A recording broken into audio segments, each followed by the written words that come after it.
Hey guys, BusyMami here with the staple recipe, I guess you could say. So this is what they like to call Fathead crust, or at least my take on it. So first you start off with 2 ounces of cream cheese, and then you're going to add 1.5 cups of shredded mozzarella. I like the part skim shredded mozzarella, and then we're gonna nuke this for about 90 seconds. I would say stop it in the middle, stir it a little bit, and then let it go the rest of the way. So I'm gonna go microwave this, be right back. And it's magic.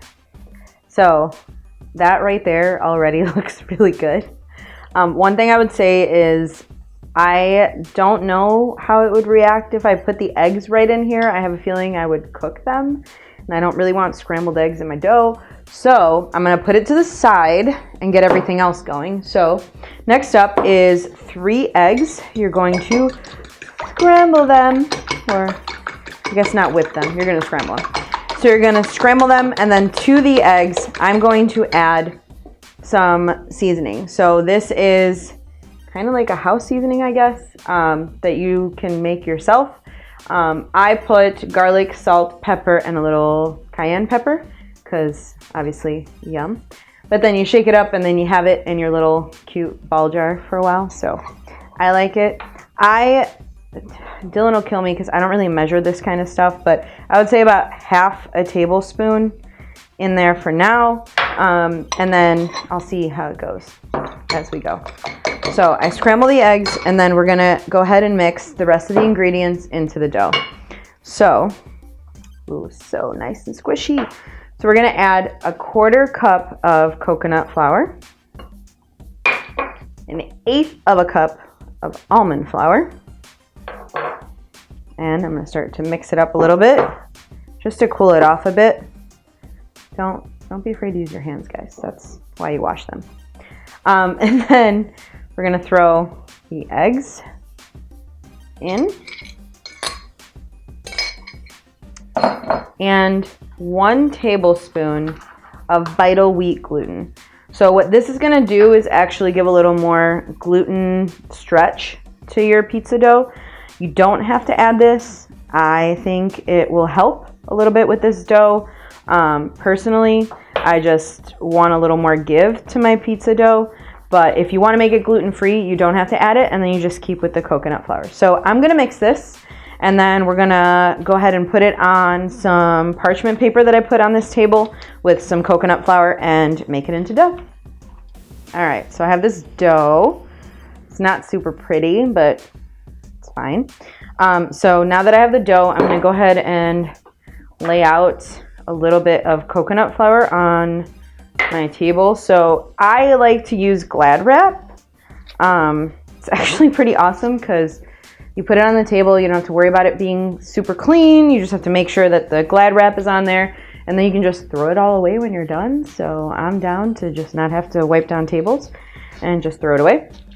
So now I'm just kneading it a little bit and just getting it a little bit combined. And now that I have it all set up, that means the oven's preheated, by the way, in case you heard the little beep. I'm gonna take some butter and put it on top. Don't be afraid of the butter. I would say this is about a tablespoon, but I'm probably using about half of it.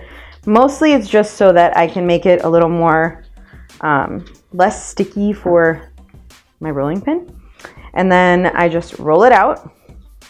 Roll out the dough as thin as you want it for your pizza. So this Fathead dough, this one I obviously made savory because I added the salt and I added the garlic powder and I added the cayenne.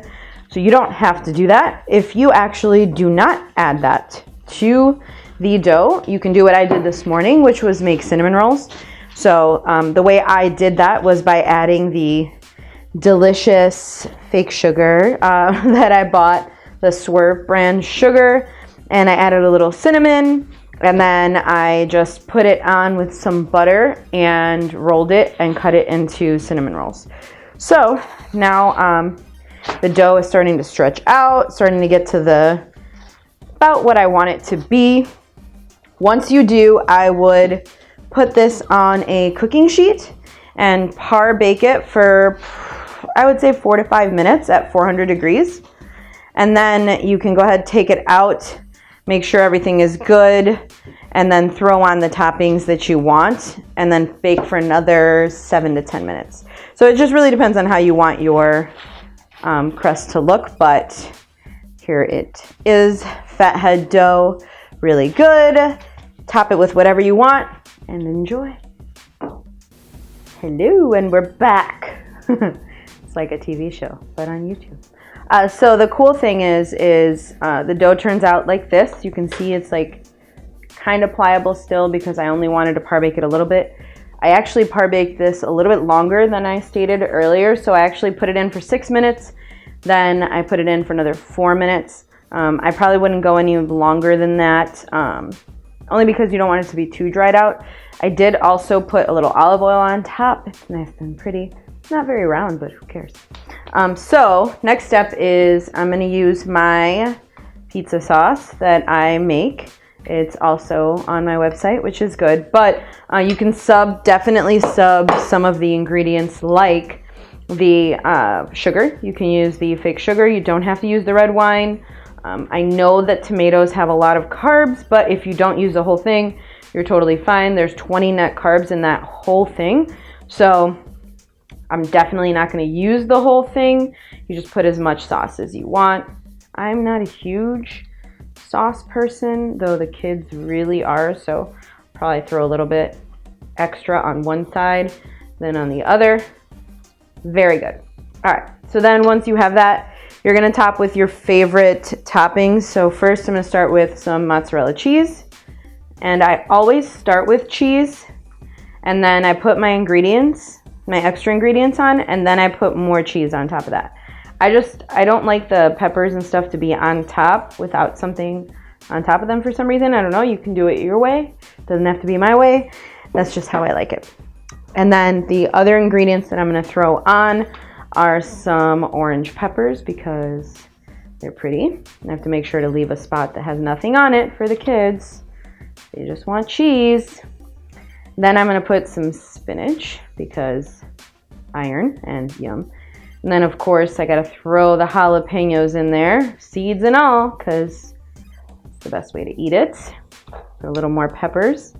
And then I am the only one that likes onions on my pizza, so I just basically put a bunch of onions on one side for me because I'm the least picky of the family. So now that I have that, I'm going to throw the meat on. Again, whatever meat you want. If you want to make this just vegetarian, you can. I like sausage, so I did a little Italian sausage on here. I browned it before I put it on the pizza, and then that gives it a nice little color and makes sure that it's all the way cooked, and you don't have to cook the pizza that much longer. Really, when you put the pizza back in, it's just to kind of melt everything together and give that really good flavor. So now that we did that, we're going to throw a little more cheese on top just to get everything real melty gooey. Looks kind of like a Pac-Man because they have the open space here for the kids side.